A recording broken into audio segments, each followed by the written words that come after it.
adjust first. I think they have that slight edge. They have to capitalize on that.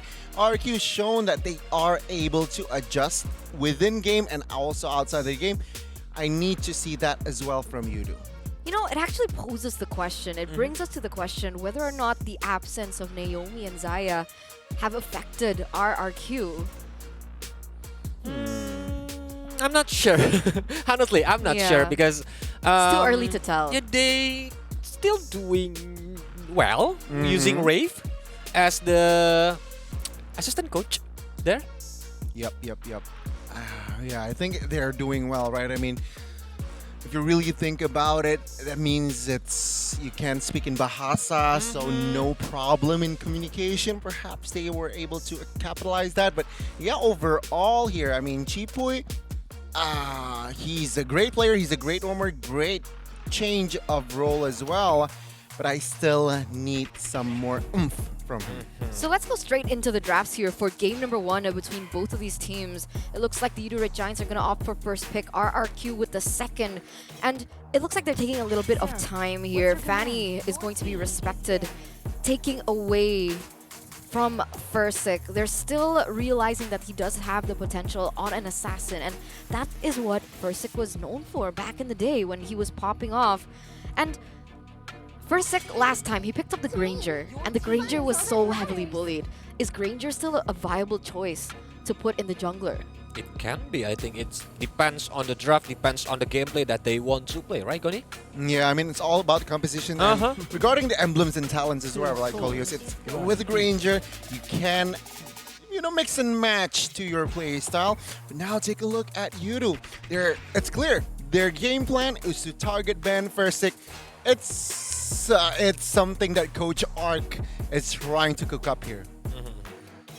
And I'm agree, it's a pride match, I think, for the Coach Ark. He wants to prove that I'm leaving RRQ for the best option. And if he successfully does that, what a storyline. Right? Almost everyone who left RRQ have been able to beat them if Coach Ark wins this. Yeah, that's why we're gonna ask him, right? Exactly. The Yudu Red Giant winning. Oh, that's gonna be so spicy. We love that. But now RRQ, they're gonna go and take away the joy this time around. Just really respecting Yudu here, and maybe they want to go for a potential Claude pick, perhaps for Xin. Yep, or maybe there will be a respect ban to Harriet too for Super Red, because as we know, Harriet from Super Red, I can say that almost good enough. It's very reliable, right? I mean, you can rely it. The team can really rely on Super Red here. So begs the question. Previously, Flash respected Super Red. They banned the Cloud, banned out the Cloud, but this time RRQ they do not ban the Cloud out. Instead, they target the assassin here, Lancelot, realizing that Yudu likes to first pick that Lancelot. I think if the Ling is banned out, the Fanny's banned out, you would probably want to take away the Lancelot, right? There's no other alternative. Maybe the Hayabusa, but even that, it has a different function, a different role in comparison to these other assassins. So now Yudu, they have a choice, right? Valentina is open. Arlet, I think, is one of the major things that they were able to work with. And there you go. Now you can see that there's emphasis in that regard for the Arlet. Okay, but Fredrin and Valentina, I think it's gonna be Fredrin on the XP lane to be used by Banana, because we already see even Bigatron using Fredrin as the jungler, right? The match before this. Yeah. But I think it didn't work well on the early game. That's why the teams are starting to leave the utility jungler in this meta. I think it's more reliable if teams now are starting to gravitate towards the assassin meta, right? This jungler that can deal damage. But take a look at the respawn here, right? Very quick, very straightforward as well. It's the Heave pick. They want to add more range. They also add more poke in their composition. Even they already know, right? There is Valentina who can use IMU to steal the remote manipulation, but they still brave to use it. And Martis is the answer, I think. If the remote manipulation has been popped out, has been stolen by the Valentina IMU, Martis can do well using the immune from the Mortal Coil. Yeah, it's a lot more easier to gravitate around these neutral objectives, definitely with the Martis. I was thinking that Yudu wanted to pick up the Claude maybe in the first phase, True. secure a good hero for Super Red. We've been hearing time and time again that the Claude does so well and even wins in the trades against a Beatrix. So now RRQ, they actually do have the option to pick it up, seeing as it looks like they had already set up for it. I know that Claude for Xin isn't on the best of win rates, but let's believe in change, right? Let's be optimistic about this. Hopefully, let's see. Will it be Claude? But no, they will rely more on towards the Grok here. I expect this Grok to enter the roam positions, or Chikui will rock this Grok. And there you go, RRQ. They will not pick up the Cloud. They're saying, you know what? You know what, Xin? Sit down. Who let the cloud out? No, not RRQ. Nobody To answer your question, not RRQ. Okay, all right. That actually speaks volumes now. So Yudo, they're gonna go for the Esmeralda ban here, realizing that of course RRQ can still pick it up for Xin to try and counter the Eve, definitely from their side of their composition. RRQ, what can they go for here? I don't know, right? Because I feel like this is still flex. Harith. Fredrin can still go to EXP. Grok can even still be gold lane, especially for Xin, right? Yeah, but without Esmeralda, I am agree with Goni. Harith might be a good option for RRQ because after this second bidding phase, RRQ gonna pick one more heroes and they can just directly pick Harith because Harith is too agile to be catched by the enemies, or even with the Zaman Force, Chrono Dash, it can aim Yif very, very freely. You know, it does make sense, right? With the amount of engage tool that Yudu has with the Marches, with the Harith, just as could be the right response. But let's see now. I haven't seen Xin on the Harith for quite some time now. So let's see here. The last ban for Yudu. Will they commit to another potentially Xin hero here? Maybe. He definitely can use it, right? If you remember when the scene is playing on the jungler side, he was using Harith before. Indeed. But instead, they go for the YSS ban. So now they're picking up that maybe there is a possibility that RRQ can pick up, 2 gold laners. That's what we're talking about, right? The flexibility of RRQ, their hero pool, and the way that they work. They can adapt to these things. And so far, Versik on the YSS is something that you need to respect. Yeah. So, interesting first phase here.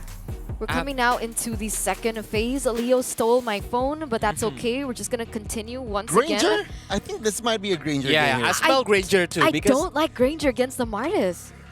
True, but it's good going up against the Eve and the Arla, so it's 2v1. Yep. Majority wins. Yep. Right? We gonna see it. Here!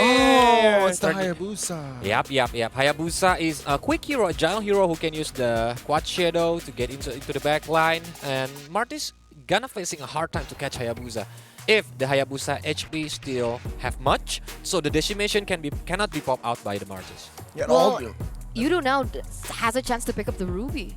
Ruby, agree. Hilda, Masha, depending on what they want to go for, right? If they want to go for the harass on to Versik, which he's quite vulnerable to, honestly, he can go for the Hilda or the Masha. If they want to go for crowd control, even Kufra is still available. Kaja, okay, Kaja's banned. But Ruby, the direct Ruby. counter towards Hayabusa. Ruby, perhaps the Franco. Does Franco work here? But now it's going to be the Estes. Oh, Yudu will pull out the Estes here. Wow. They are trying to play the kiting game, I think, because using the Estus, Blessing of the Moon Goddess, as we know, the HP gonna have a lot of regeneration, but no one can catch Hayabusa here. Even if RQ pick Harith on the last pick, it's gonna be totally free. No one can have the single target lock CC on their pick right now. And on top of that, the Valentina can just pick it up for themselves as well. So now they're gonna play, if you want to go front to back, we can also do that. We'll pick up the Sicilian here for Xin in that gold lane. And this is looking like a scary late game comp here for RRQ, because you can't even say that Yudo outsustains them because of the Valentina on the side of RRQ. Yeah, I agree. I mean, if you really think about it, right? Rock Hayabusa, very early game oriented. They need to balance the composition out with the late game hero, and that answer is going to be Sicilian. Yep. But I finally get what I want. What is I wanted that? to see the support healers coming in Finally, we yeah. get to see an Estes. We already see Angela and now Estes. There you go. I was Debuted waiting for after Estes. the patch. Okay. I didn't know that it would be you, the Red Giants, to pick it up. I thought it would be CFU, but you know, I'll take it. I'll take it. I'll take it. I'm happy. And with that, let's throw it to the casters. Leo, as well as, wait, who is that? Who is that? Is that a Samsung Galaxy S23 Ultra? Sure is. Hey, you look familiar. No, I don't. Oh, welcome to the desk at your service. My name is Leo. This right here is Mirko. Yes. And we're bringing you this best of 3. It's RRQ going up against Udo Red Giants, and we echo the sentiment coming in from the desk. Who'd have thought that of all the teams in the challenge season, it's the Red Giants who bring out the Estes. Ooh, we'll see how this works out, especially considering there's a Sicilian on RRQ's side. Second time that Zin has brought this up in the gold lane. Yep. And still with the Impure Rage emblem. By the way, fun fact, only Legend tickets are left. Go ahead and buy your tickets now. Only 20,000 IDR. Super low, but it's fine. You can also join the raffle to get merchandise plus tickets. It's affordable. Now, we'd love to see you in Jakarta, but right now, let's see what kind of emblems these folks are packing after this skirmish in mid. Ooh, all but the kitchen sink thrown out, at least for, you know, level 2 heroes. That's all they can afford right now. Little Wanderer goes over to the Giants. It's Skies who picks it up there with the Retribution. Firstick wasn't able to pop the Retribution fast enough. Oh, is that a good steal? Nope. Okay. First, I got it. But there's We're also safe. a little bit of an invade going on right now. Firstick has keeping to up- use Retri. They're keeping up the tempo. It's so difficult to be Fursic right now. Oh God, what did Veki and Arcadia say? Real quick, take a look at the items, folks. Rather, the emblems. You can see here, Sin is rocking that Sicilian with the common emblem. He needs the mana. And he's doing pretty well right now in lane up against Super Red. Just stacking it up very easily. Cheapway Wait. helping shove. Something else to note, look at Beatrix on Super Red. Tenacity and Vitality. And the Quantum Charge, something that we technically haven't seen a lot from the Beatrix. We've usually seen Lethal Ignition. So you already understand that, again, this time he wants to be a little bit more safe with the mobility. Banana, though, already first on to the Turtle, but Udo Red Giants are going for it. Cheapway has the wild charge, goes for it, but it doesn't matter. Mortal Coil, anti-CC. Cheapway now caught, forced to use the power of nature. Skies not able to use the Decimate. And RRQ gets out. Udo Red Giants gets the dub. Yep, and with this 400, 500 gold lead at 2 minutes, even without First Blood, you can tell that it's the Malaysian squad who's calling the shots right now. And that's par for the course. You can expect that, given that RRQ have infinite scaling. If this goes all the way, Sin can just drop out a easy ult, easy first skill, and you, the Red Giants, would be left reeling. So yeah, you can expect that at least one magic defense item from each of the Red Giants once we do get into the late game. But that's what, man, 15 minutes away. It's going to be very tough. I mean, again, this is why the Sicilian was picked up last pick for RRQ. They understand that Udo Red Giants don't really have any kill pressure up against the Sicilian early game. Maybe towards the later stages, the Arlet can become a menace, but usually we also just see more semi-tank Arlets, not able to really pressure the back line. Yeah, so unless the Red Giants fix that situation and then show that, yeah, we can snowball and end much, much faster than you can scale, then it's easy pickings for now. Something else to note, Weapon Master on the Sicilian. Checking Clay, he's actually rocking Tenacity for his talent tier 2. So with that being said, RRQ understand that it's all on Sin. And I understand why. Zin is a veteran. Zin is an anchor, especially as a core. Right now, they're collapsing on top. RWM right now, that's a wild charge, only connecting onto Zach QT. Zin brought back to the team, but he's still going to be able to land a bad impact as Clay jumps in. Also, with the real world manipulation, stolen away with the IMU, picking up a double kill. And now the tides have been turned completely. Yeah.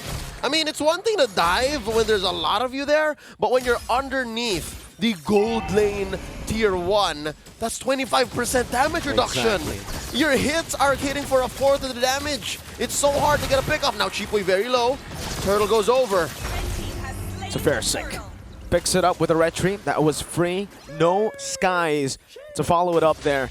And RRQ, again, I think they were okay with just going even in this game up to the late game. The fact that they now have a lead is a massive win. Yep. and it's a 700 gold lead, approaching 1,000 at 4 minutes. But just the same, this is a lineup we didn't expect to do much before the 10-minute mark. Look at the early builds here. Banana just hunkering down, pair of pants, Dreadnought armor. Fursic picking up an early Hunter strike. And this is good, because again, Fursic, at least in this current metagame and even in the last a couple of years ago, he was known as a jungler that likes to farm, right? Here he's so active. Here he's sitting at 2 assists, and he can pick fights when he says so. And right now, Udora Giants want this fight in mid, while RRQ want that fight down bottom. Let's see what happens here. Oh, it's a good red treat from Skies, now jumping onto Clay. As the Mortal Coil does a bit of damage before Clay gets out, stealing away the real-world manipulation.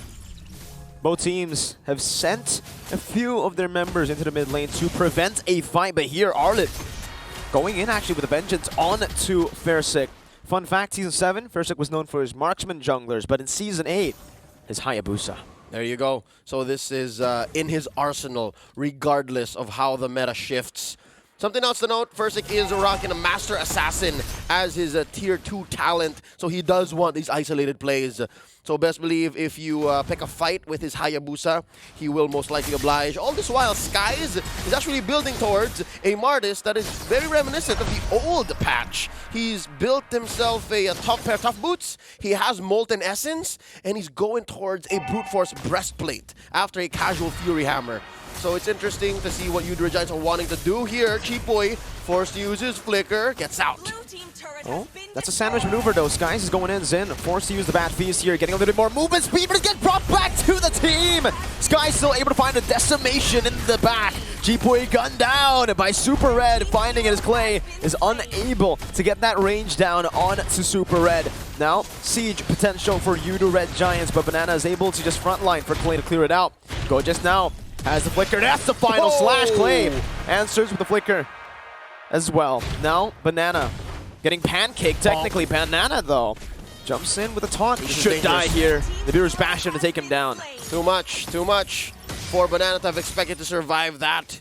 It was 3 men from Udora Giants, and all this while, we see the payoff. He was setting up for the distraction play so that first it can get the turtle clean, but they will pay the price. Of course, nothing comes for free, not when you are 1 series loss away from saying goodbye to the Challenge Finals. They get that turret up top, and now down bottom, it's Skies doing some cleanup. Cheapoy checking some bushes, spotted by Gojis. So look at Clay, look at Fursic. Still waiting on the moment. He's actually 1 level ahead of Skies. Definitely will give him a bit of an edge here. Jumping in for the Quad Shadow. Just, again, focusing on the farm. RRQ knows that they don't need to take random fights. They can keep on scaling with the Sicilian. Yep.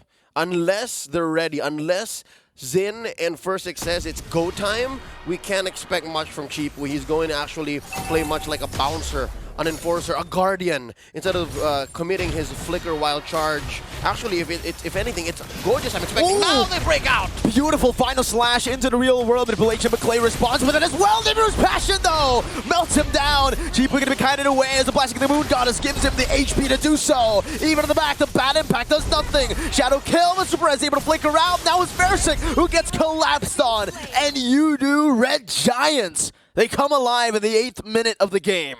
They've been alive since minute 1. They were just waiting for the right time for when RRQ would actually bite down and misread the situation again. It's an ultimately scaling lineup, and at 8 minutes, even underneath your tier 1 down bottom, you can't expect much. So that's what happened. Udora Giants just punished RRQ for actually committing to a fight that they had no business fighting for. 2K ahead now, Udora Giants.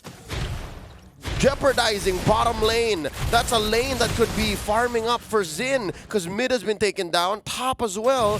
So difficult being RRQ right now. So all the more I have to echo what I said earlier. Cheapoy should be the one to say, no, this is not a fight worth taking. Clay doesn't even have the right ult to defend. Now their timers have gone up. Maybe from 15 minutes, maybe they can expect 16, 17. And this displacement from the Arlet really is setting the pace. And also, just winning them fights. The fact that Fursic and Clay were brought into the real-world manipulation, it forced Clay out of position, and now Renner's apathy. Just chunking Clay down, forcing him to recall. Ooh. No heptacies that he does that much. Not yet. It's Malefic and BOD. So it's just pure damage output. Now the scramble for the Lord. Gojez drawing a line between Udura Giants and RRQ, the Lord and the rest of RRQ, and it looks like RRQ will bite down. It's a 5v5. They have to understand it's all about Xin here. Xin needs to get a good spot to go in. Real world manipulation popped in. Zach QT just walks out of it. Banana brought back by the final slash, now with the taunt as well. Gonna be able to lock Gojez down. And Super Red using the mid passion onto the mid lane. Blessing of the Moon Goddess now down. Two-man Sun into the real world manipulation. Xin forced back, forced to flicker. Cheaply with a massive two-man Sun. But it's all for naught. They still get control. Final slash. Gojez is alive. And with more healing, he's gonna go and re-engage all the way to the back. Oh, but wait, can Fursic find one? It's too much. The ult from the Estes, plus the hesitation, plus the willingness of Gojez to actually go in. Pretty sure Braves might play the role there. Oh my lord, can confirm. Gojez built an Oracle. Thunderbell plus Oracle. This is as chunky as a Arlet gets. Now Pancake just built himself his Antique Cuirass. So even Fursic, even Chipoy, even Banana couldn't deal enough damage to burst down Pancake. This is dire straits for RRQ. And this is, I don't know if it's going to be, it's definitely a grudge match. I want to say personal because Arcadia is now coaching Udu Red Giants out from RRQ. Vin was able to take care of his ex-team earlier. Now let's see if Udu Red Giants can do the same. Good clear from RRQ into the mid lane. They're able to micromanage the waves with Fursic down below, split pushing as well. That Lord's going to be dealt with. No member sent, only the Arlet now, but it might just be too late. Fursic doesn't have the shadow kill, but he already used it on the waves. Yeah, so he prioritized protecting that lane. And now RRQ going to be forced to answer. Clay stolen away RWM. That was a flicker burnt from Zach QT. Super Red just chunking on this tier 2.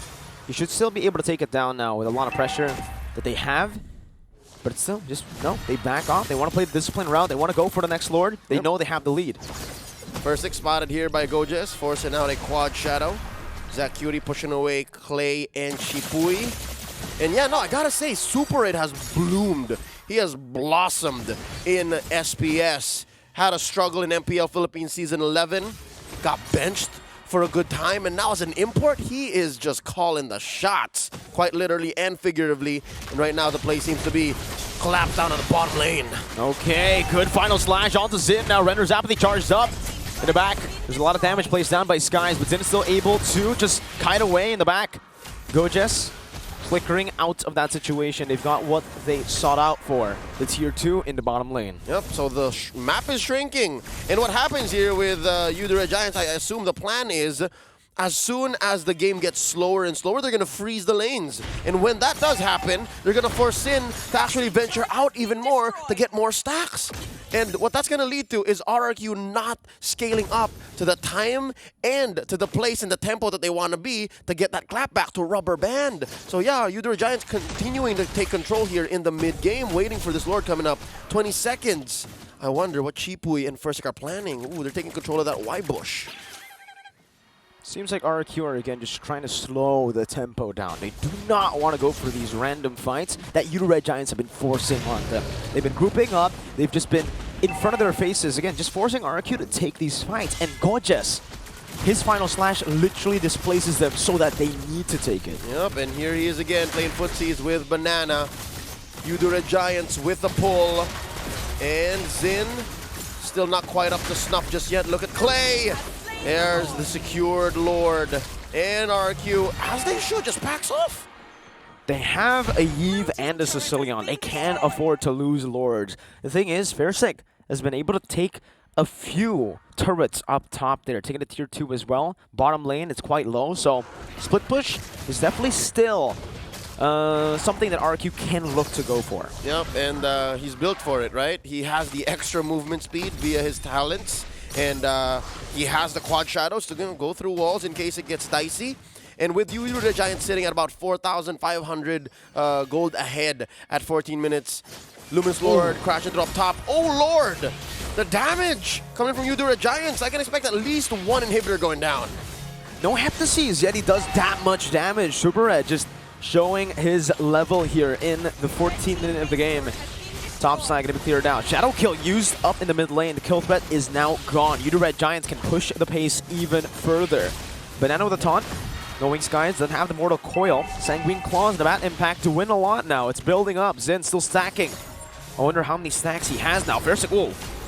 Back and forth, very risky play. RWM forcing ZaQT again to flicker. I think 3 times it has happened now. Forcing ZaQT to flicker, but no punishment, Leo. Yep, again, RRQ's punish will come later on when they're ready. And here we go, ZaQT with the RWM. Wild charge onto 2 in the back line. Real world inflation still there though. It's Super Red's godlike. Zen all alone now, isolated from the team. He tried to clear out the waves, but now he is gonna fall 0-3 and 3. Super Red still very well alive. Has the Rose Gold Meteor to keep him at bay from Clay. One wave up top coming down. Versik now with the Quad Shadow trying to dodge away, trying to go in once again, but he gets stunned up. Jumping back again, Banana's gonna be slain. Real world inflation, that's a fight that they wanna force. But Red Giants, they focus on the base, they take game 1. King of Kings have been rocked. Truth be told, this is the first time that they've drafted this kind of lineup that is expected to perform a certain way, but the Red Giants are gonna take that lying down. They, in very quick fashion, under 15 minutes and 30 seconds, 15:29 to be exact, go ahead and take the game. This is match point miracle. BO3, 1 game away from moving on to the last chance qualifier lower bracket finals. What's going on, man? What do you think is RRQ thinking now with, if I'm not mistaken, Coach Rave in charge? I'm not too sure. Honestly, looking at their composition, it